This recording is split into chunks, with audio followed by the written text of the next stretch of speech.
বিসমিল্লাহির রহমানির রহিম। আসসালামু আলাইকুম। গতকাল রাতে ইন্ডিয়াতে যে তামাশা করছে এবং সেটা ছিল ডিজিটাল ওয়ার এগেইনস্ট পাকিস্তান। ১ম এ ইন্ডিয়ান কিছু মিডিয়া তারা প্রকাশ করে যে আ এ এ পাকিস্তানের F-16 ইন্টারসেপ্ট করা হইছে এবং পাইলটদেরকে বন্দী করা হইছে। পরে বলে যে JF-17 ২ টা ইন্টারসেপ্ট করা হইছে এবং রাত ১২ টার পরে শুরু হয় আসল তামাশা।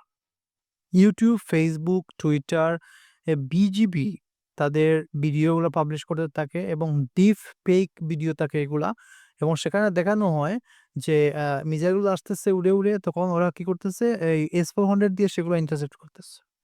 কিছু ভিডিও শেয়ার করা হয় গাজার, কিছু শেয়ার করা হয় ইসরায়েলে যেগুলা ইরান হামলা করেছিল প্রমিস 2 এর মধ্যে এইসব ভিডিও তারা শেয়ার করে। অর্থাৎ তারা যে ভিডিও শেয়ার করছে সেগুলা 99% ফেক ছিল। অর্থাৎ পুরনো ভিডিও, অন্য দেশের ভিডিও, ভিডিও গেমসের ভিডিও ওরা শেয়ার করে এবং এতটা হাল্লাগুল্লা শুরু হয় রাত ১টা ৩০ থেকে সকাল পর্যন্ত যে ওদের ভিডিও নিউজ দেখে বোঝা যাচ্ছিল ইন্ডিয়ান যে মেইনস্ট্রিম মিডিয়া যেগুলো আছে যে অনেক পুরো যুদ্ধ লেগে গেছে ইন্ডিয়া এবং পাকিস্তানের মধ্যে এবং অলরেডি সেনাবাহিনী ঢুকে গেছে ইন্ডিয়ার ভিতরে এইরকম পরিস্থিতি হয়েছে। তো আসলে সম্পূর্ণ ছিল ফেক। অর্থাৎ তারা যে এবং এখানে একটা বিষয় হচ্ছে একজন মেজর আছে ইন্ডিয়ার আমি বলব তাকে প্রোপাগান্ডা মেকার মেজর সেটা হচ্ছে মেজর গৌরব আরিয়া। সে শুধু ফলস ইনফরমেশন শেয়ার করাতে কিন্তু থেমে থাকেনি। সে এই বলছে যে এই মুহূর্তে করাচি বন্দরে আমাদের হামলা করে ফেলছে। লাহোরে আমাদের সেনাবাহিনী ঢুকে গেছে এবং প্রধানমন্ত্রীর বাসভবনের পাশে ড্রোন হামলা হয়ে গেছে। মানে ওর কথায় বোঝা যাচ্ছিল যে অলরেডি পাকিস্তান জয় করে ফেলছে ইন্ডিয়া।